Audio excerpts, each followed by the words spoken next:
Welcome back to episode 2 of an Irish Simpsons chat show. This week we've got the VP for Dublin at the USI and the incoming Vice President for Campaigns, Craig McHugh. In this episode, Craig will chat about his work in activism so far, some of his experiences in student politics and his plans for the future, before chatting about one of his favourite episodes of The Simpsons.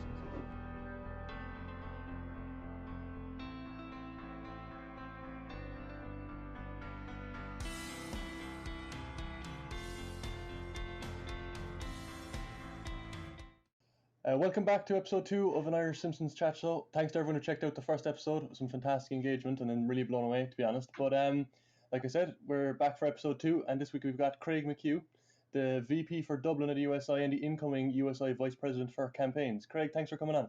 Hey Keane, what's up? Yeah, so like I said, Craig is very, very involved in the USI, so we're going to have a quick chat, I suppose, about Craig's life in student politics and some work he's done around that, and then we'll have a chat about the episode of Simpsons he chose, which is an absolute classic, the Treehouse of Horror episode, Season 6, Episode 6, which involves the Shinning and a number of other fantastic parodies from The Simpsons. So I suppose to start, Craig, what made you get involved in activism? Yeah, so I mean, unfortunately, this goes back a while now. So I got involved in activism in about 2014. So I got into the Irish Second Level Students' Union, mainly because I was angry at a number of things regarding, I didn't like the way the junior cert was, I didn't like the leaving cert, I didn't like rote learning, all that kind of stuff. And yeah, I kind of was involved in my student council before that, but then ISSU came along, found out about it, and I ran there. I kind of got involved, and I was lucky to be elected president that year of ISSU. And then from then on, I sort of was kind of woken up to the fact that there's a lot more going on there than me perhaps not being a fan of rote learning and whatnot, that there's major issues regarding access, major issues regarding, who actually gets to go on to higher education, and how, where you go to school really impacts your life outcomes and all that kind of stuff. And I suppose during the kind of period of me being there, I got to kind of experience different sides of debate and different types of viewpoints, and I suppose that kind of shaped the way I look at things, the way I approach things. But I think the best thing possibly was kind of a number of my views changed on things. I know when I went into started 2014, I went in and I was I had a different view on, I suppose, the Eighth Amendment. I came out the other end as pro-choice as can be. I probably supported certain political parties, and I came out the other end absolutely not supporting those political parties. And I suppose I was only 17 at the time, but I actually think it was probably one of the most amazing things I'd done, not just for myself. Obviously we got to do great things and whatnot, and that organisation has gone on to do amazing things. I know we all know the power of ISSU this year regarding the leaving cert and what was done there, and what happens when students come together. But I think that would probably be the kind of formative base for activism and seeing what can be done. There. I mean, we had a lot of issues regarding, the junior cycle and whatnot, and trying to get reform like that, and trying to grow the organisation, and trying to get funding directed towards career guidance teachers. And I suppose this is kind of in the ends of the recession and whatnot, a very, very different time and stuff. But yeah, that's kind of how it all started. And I mean, then, there was major issues with regards to introducing maybe potential student loans, introducing higher fees, cuts to the STUSI grant. This is all back in 2014. And I mean, I had to do some work with the USI then in terms of providing a more like school student voice on it. And then, yeah, I suppose that's kind of how it happened. That's how things started. And then, that was it really. Yeah, absolutely. Very interesting. And I suppose the second level student politics wouldn't be as well known to students, I suppose, as the USI and things like that. So do you think, I suppose there's no clear path between those two that's obvious for all students. So how did the getting involved in the USI come about? And what was the biggest difference between the second level involvement and the third level? Yeah, I suppose, so I finished up in ISSU after a year, and then obviously I went to college in 2016, went to DCU, did economics, politics and law. So yeah, became a class rep and all that kind of stuff. I kind of was like, I mean, for the year or two between ISSU and going to college, I was very much so like, you support things in the background, but you don't want to obviously like, I think when you leave an organisation, you should leave an organisation and support them from behind and do what you can in the background, but you shouldn't be standing on anyone's toes. Like, so yeah, like after that, then I suppose I went off and became a class rep and tried to help out the student union that way. And then I suppose ran for a part-time officer position as well. and try to do my bit there as well. I just very much so was kind of like, I want to get involved and help and do whatever. But I suppose then we had a USI referendum in DCU in December of first year, so I was helping out now. I was like, I know how powerful and how the great things USI has done. It's very important that we stay. So yeah, and then I suppose I ran then the following year for a sabbatical officer position in DCU, SU, and I was very lucky to be elected there. And then I think what really after that election we had that issue with the Shannone Shakedown campaign, which I worked on with the outgoing sabbatical team, and then a few other kind of activists that were like, are just we were just schools, so we were just college students. And very much so angered by the fact that we were going to have some of the most expensive accommodation in the country at $9,000. I know things have gotten even worse since then, but and then I suppose after that I really realised, as I was working through DCSU, I realised a lot of the issues that students that I was representing and trying to work for, particularly maybe teaching students, they were affected by a lot of things that were very much on national issues and weren't just issues that could be sorted out within the institution. And it kind of shaped my view that, while institutions do have a lot to answer for in terms of recent decisions regarding rent increases, obviously still the decision to charge people €3,000 a year, to go to college, a lot of it does lie at the door of the Department of Education, and further to that, the Department of Finance, Department of Public Expenditure, actually funding a system and not allowing it to become a system that is entirely commodified or reliant on whether or not you can afford to pay or to go. And I suppose that kind of shaped my view further, and I realised, I'd love to very much so help out on a more national level and to work on things on a national level. So then, I suppose I got involved in USI. I would say the difference probably, I ran for USI then after that, but I would say the difference between ISSU and USI is we're an organisation that represents students in higher education across the island. And ISSU represents, students in this country, and I think we're both very similar. I think our structures are probably a bit different. I think we're fortunate enough that we can actually devote a full-time role to it.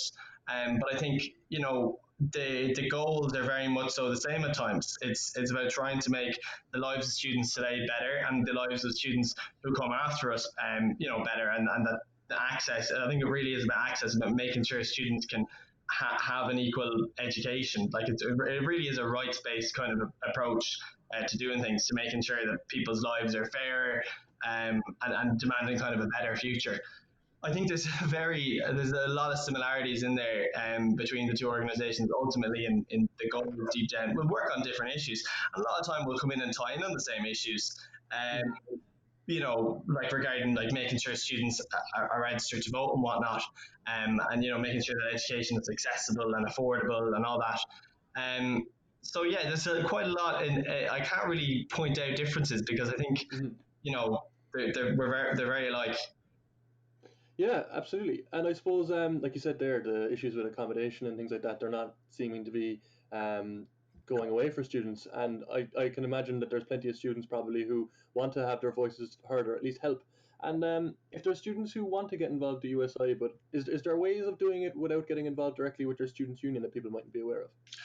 Well, yeah, I mean, like ultimately what USI is we're the national representative body for students in higher education, and that's what we do. But I mean, the idea of getting involved in USI is it's about any action really is involvement. Do you know what I mean? It's about the students on the ground. We would never necessarily say that someone is involved in USI or someone's a member of USI, because if you're a student in a member college, a member organization, a member students union, then ultimately you can become involved and do what activism is required. We encourage grassroots activism, of course, and we will do our very best to support grassroots activism. So it doesn't necessarily mean having to go to things or whatnot. It's about if you want to take on things yourself, if you want to work with your students union in terms of there's issues that you want faced head on an institutional level or on a more national level, then great. But if there is something specific that you'd like USI to work on, obviously you make contact with us, of course. And the way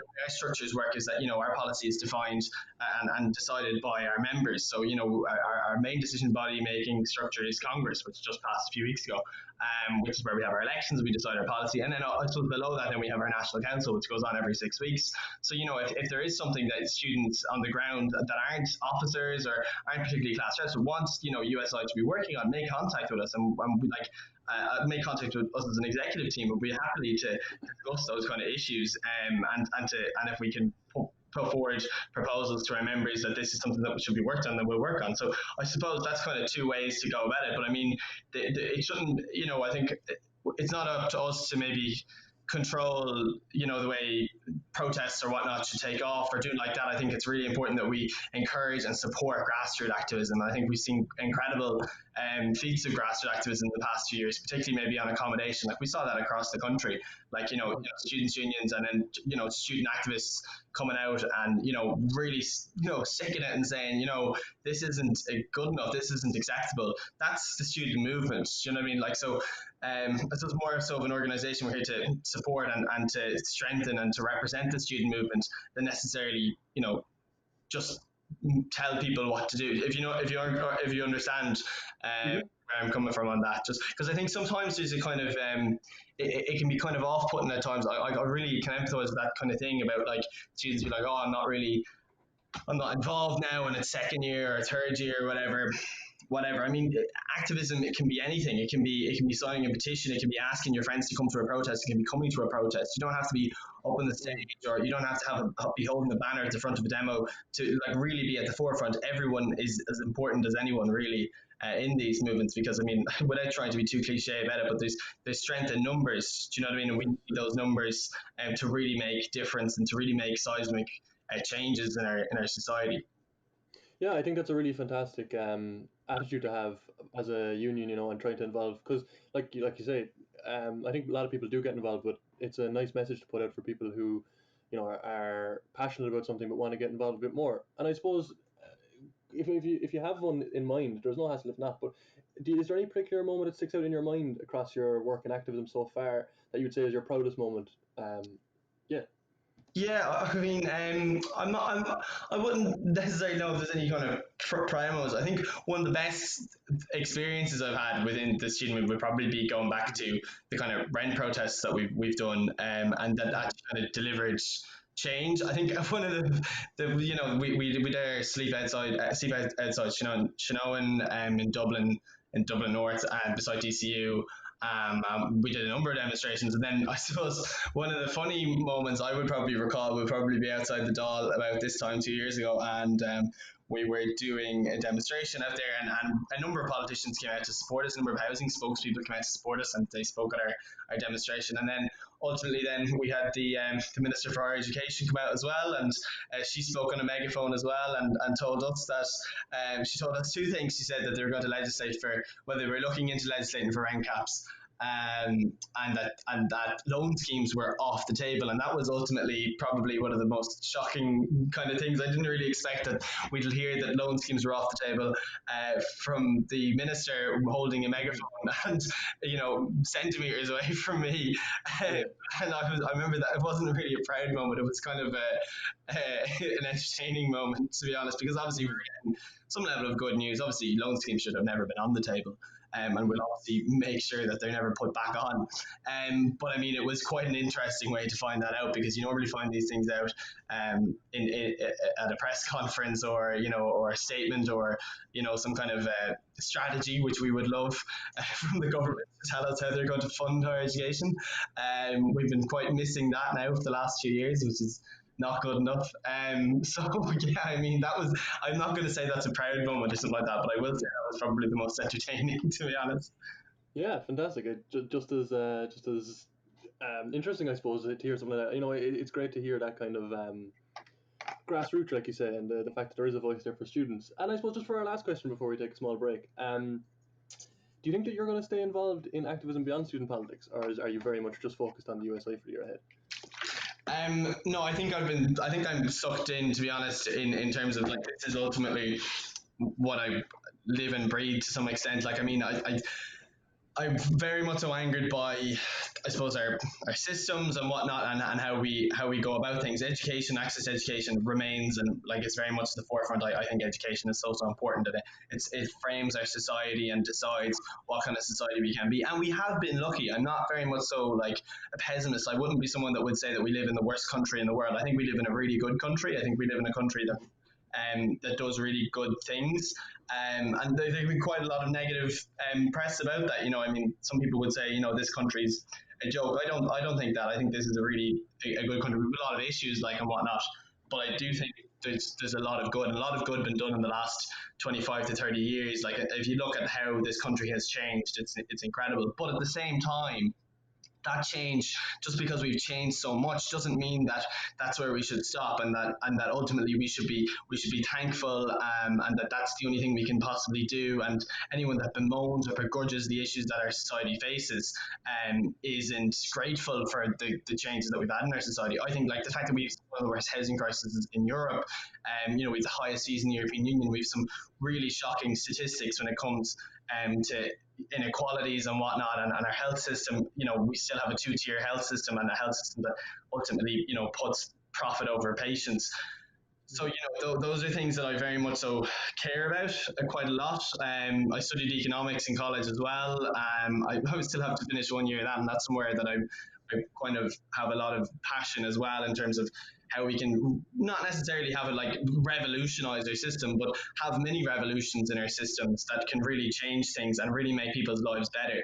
So I mean, beyond USI, I think I'll always kind of be an activist, because I think once you're kind of awoken to how things could be, or like how bad things are, it's very difficult to just be like, yeah, that was fun. This isn't the kind of day job to me. Like, this is very much so something that I care about night and day, and I care quite a lot about. So yeah, I suppose if that can kind of answer your question.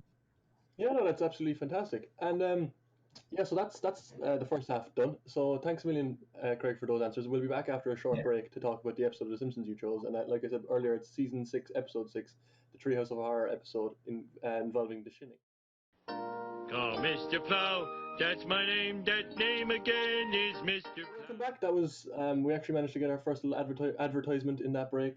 Thanks to Anchor for that. But yeah, so Craig chose season 6, episode 6, the Treehouse of Horror, the 5th Treehouse of Horror episode, and this one involves a parody of The Shinning.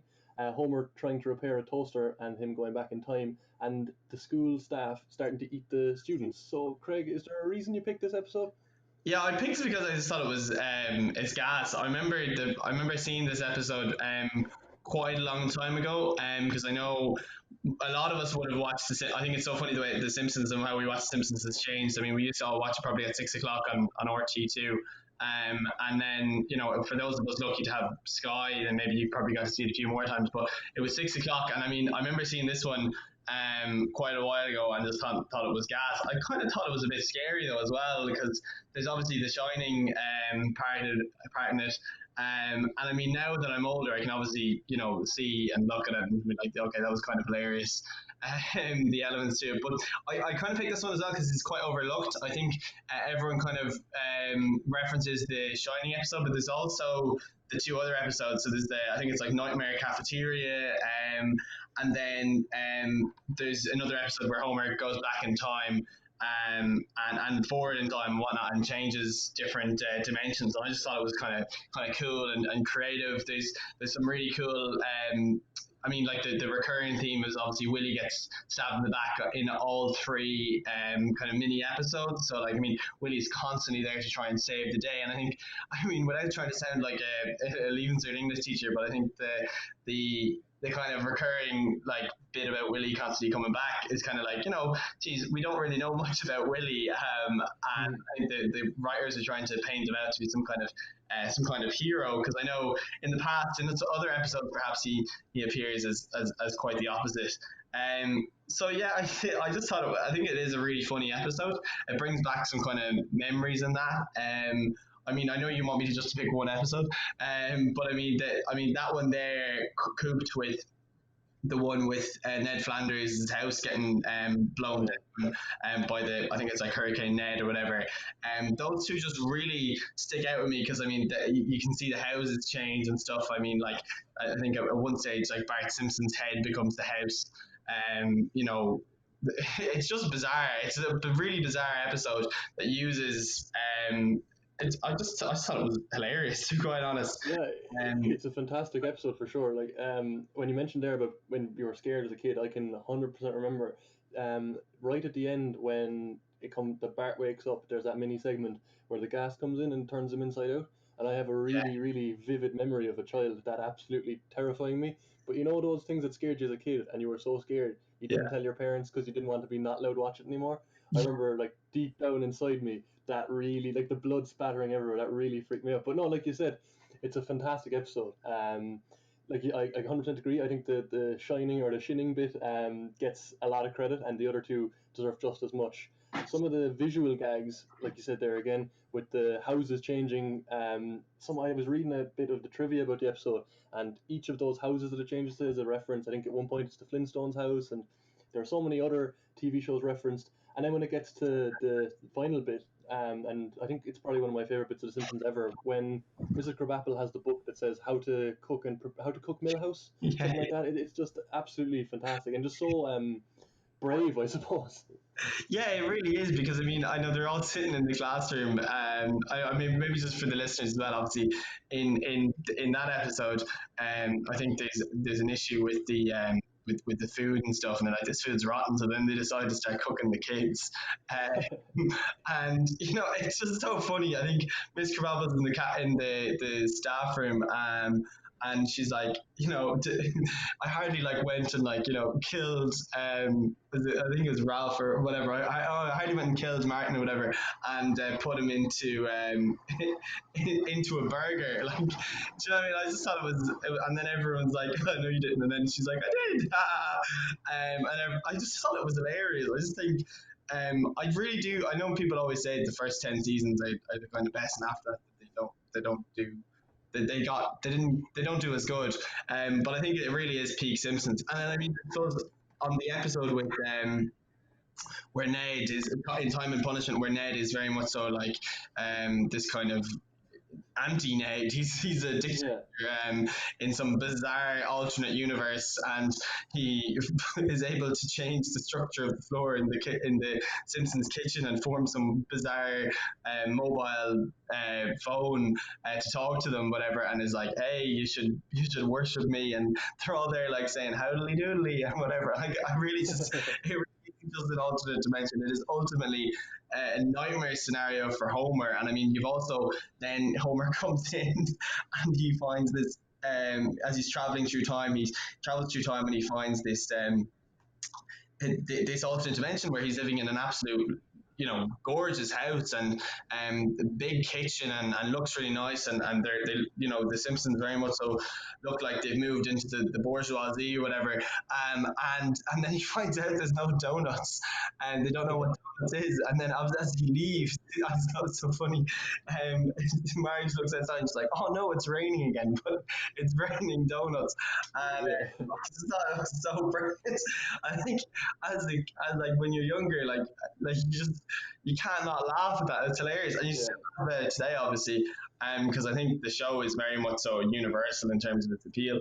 But yeah, I just it's just great. No, I think just in that time travel episode bit as well, one of the bits that really got me laughing was when Homer thinks back to the advice his father gave him on his wedding day when he's travelled back in time, and Grandpa Simpson's like, if you ever travel back in time, don't change anything because it could alter the future forever. Just the little Grandpa Simpson bits in it are fantastic. Or as well at the start of the episode when they're driving, it says Tuesday and they're driving towards the hotel or the house in the Shinning bit, and Marge goes, oh, did you lock the house? And it comes up Wednesday and they're driving again, and Lisa says, oh, I forgot something, and it cuts back again Thursday, and it's, oh, we left Grandpa back at the gas station, and it just cuts to them driving up to the house. Those little jokes are just fantastic in the Simpsons. They really are brilliant. I think they do it so well. They do, like, The Simpsons in general reference movies and popular culture so well. I mean, like, we all know the predicted the future on a few occasions, but they do it so well. Like, I mean, I don't really know any other show that can do it like so brilliantly and so subtly. Like, and it's not maybe until the thing is past that you're kind of like, oh yeah, that was a reference to this. I think there's a number of references in it. Like, I mean, Homer goes through when Homer's traveling through time, he's ultimately traveling through like the kind of Clockwork Orange kind of backdrop kind of thing, and then I just think it's so genius. It's just so brilliant. Like, I mean, the writers. I know we all love The Simpsons, but I mean, these writers are incredible. Like, they're geniuses. Like, the show is genius. It's not just entertaining. It's really intelligent stuff that has really solid messages. I think the favorite line probably is it's like, isn't there a little ooter in all of us, and Skinner kind of says that, and then he's like, oh, joking. I mean, not really. And I just the kind of shock on the two kids, Bart and Lisa's faces, it's just brilliant. So, but yeah, and sorry, I know I said it was Ralph, but Miss Crab was eating Jimbo, and she says, isn't there little Jimbo in all of us? But yeah, just great. It's just the fact that you said there they reference things so subtly, but then they're able to be so on the nose, and the fact they can do a whole Shining episode in, I suppose, what was no more than probably 10 minutes. It's just, like you said, really, really intelligent. And I think one thing that was actually, for me, is that there's so many references that have come up in the show that I don't get our references until I've seen something years later, and I go, oh my god, there's a Simpsons episode that parodies this. There's so many parts of culture that Simpsons is referenced that years later I've gone, oh my god, that was in this episode, or Homer says this, and it's really intelligent that way. Yeah, I think it is. I just think that it doesn't get the credit that it's due. But I just think it's great now as well. I mean, I know I said there earlier, but I mean, I think it's great now. We can all watch them online. I know for the past few years you've been able to probably watch them illegally or whatever, but now they're all on that on you can watch them on demand. Like, I mean, when I go back, like, I remember I just when I was in primary school, at least, just a day where you missed The Simpsons really was a big deal. You just wouldn't. Everyone, you made sure you had your homework done and everything like that beforehand. And that's at 6 o'clock. That's what you watched. And I don't think I really watched that much beyond that. I think I had dinner after that. I mean, but it's just become like part of it. It's a staple part of like growing up in Ireland to some extent. I think I don't even know if it's like that in other countries. I think in other countries they watched it and they enjoyed it. But at 6 o'clock, if you wanted to watch The Simpsons, you watched it then, and everyone was watching the same episodes. Isn't that just amazing? I think it shapes like our psyche and all that kind of stuff in terms of like how we interpret our childhood. I remember missing Pancake Tuesday, like pancakes, because I knew there was a double episode on, and if there was ever a double episode, I mean, that was golden. Or if The Simpsons, if RTE decided to not run some kind of omnibus of Coronation Street or whatever one Saturday or something, decided to stream an episode of The Simpsons, it was a big. I remember just being like, this is class, Yeah. And I mean, I just think the show is fantastic. It really is. Like, yeah, I think one of the little bit, probably my favorite bit in the episode, something that I'd probably seen in the past and not really clicked with me, but when Groundskeeper Willie, it's the second time he gets hit in the back with an axe in the time travel episode, and Maggie says, this is indeed a disturbing universe. And they actually got James Earl Jones to do that voice, the guy who voiced Mufasa and Darth Vader. So probably one of the most iconic voices in film or TV. And that was a real, I'd be a big fan of Star Wars and The Lion King too. And that voice was something that I was really going, oh, it has to be him. And I had to Google it. He's not even credited, I don't think, except for on IMDb. Oh my god, I didn't even know that. That's insane. That is some big episodes. Jesus. So I suppose just before we finish up, a few general questions about The Simpsons, and I asked everyone, and it's just a little bit of an interesting one, but is there any character that stands out to you as your favourite character? Last week we had Homer, so is there anyone a little bit more niche than that? I don't really think I can go. I don't think I can really give it like a.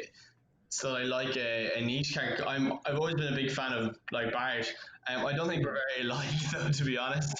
But I think I just think he's kind of hilarious. I think there's a soft side to him, and you also have to remember, like, he's only 10. I mean, that always blows me away. I'm like, the chap acts like a teenager at times, and then, I mean, like some of the stuff he says and the lessons he learns and whatnot. I mean, like, I don't think most 10-year-olds will go through that. Like, I think he's he's gas. I mean, Homer wouldn't be my favorite character. I think it actually would be Bart. Like, and I mean, I don't know. Like, I think Lisa means well. I think they've really shaped Lisa in the last little while. As in, like, they've kind of changed perhaps.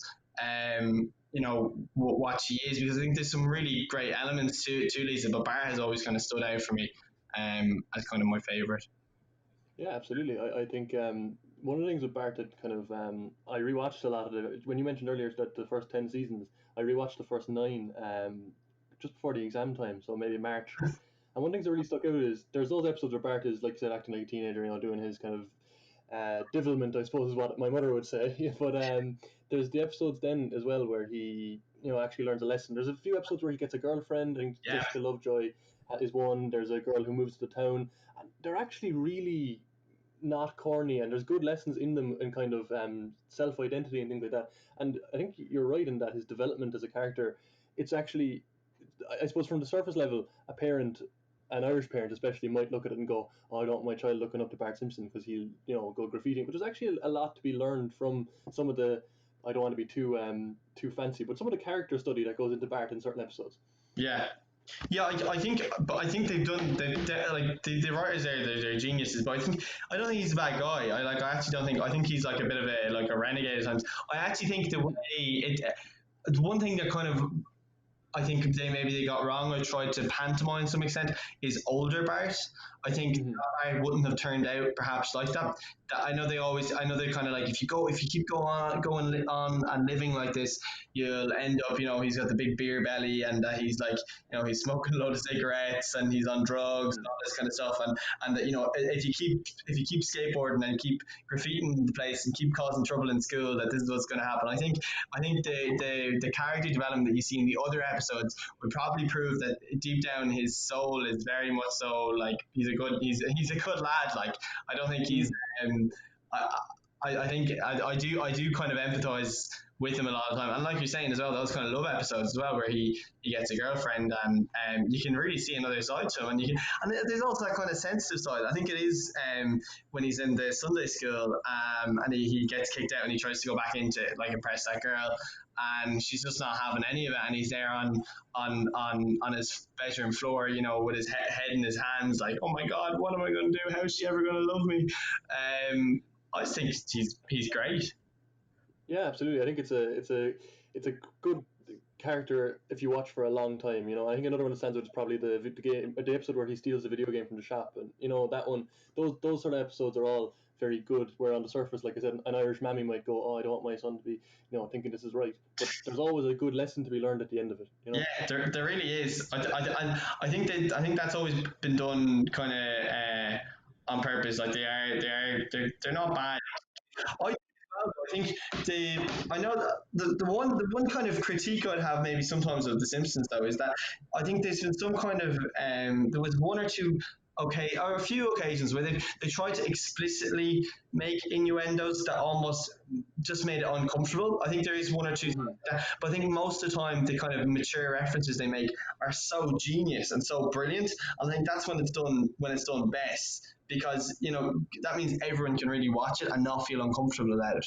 And I remember there was one or two times where my mum would have walked in on me watching an episode of The Simpsons, and like the references were absolutely explicit.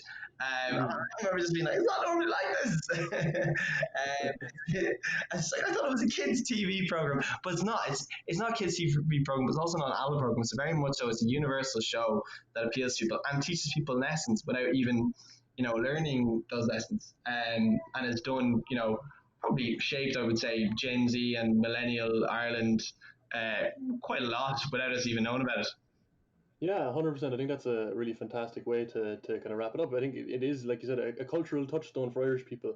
And that's, I suppose, what the podcast is about, trying to see what people's takeaways. And it's fantastic to see people genuinely engaging in it. So thanks a million for coming on, Craig, and best luck with the year ahead. Yeah, of course, Keen. Of course, Keen. Thanks so much. This has been a gas opportunity, so I really enjoyed it. Cheers. Thanks a million, Craig. Thanks everyone for checking out this week's episode of an Irish Simpsons Chat Show, and thanks to Craig for coming on. With regards to last week's episode, there was some really fantastic engagement, and thanks again for everyone for liking, retweeting, and even just checking it out. I really do appreciate it. I'm not quite sure who'll be on next week myself, after a little bit of political development in the last few days, but hoping to have a pretty good name on for next week. Keep an eye on our Twitter, that's Simpsons Show IE, for more updates.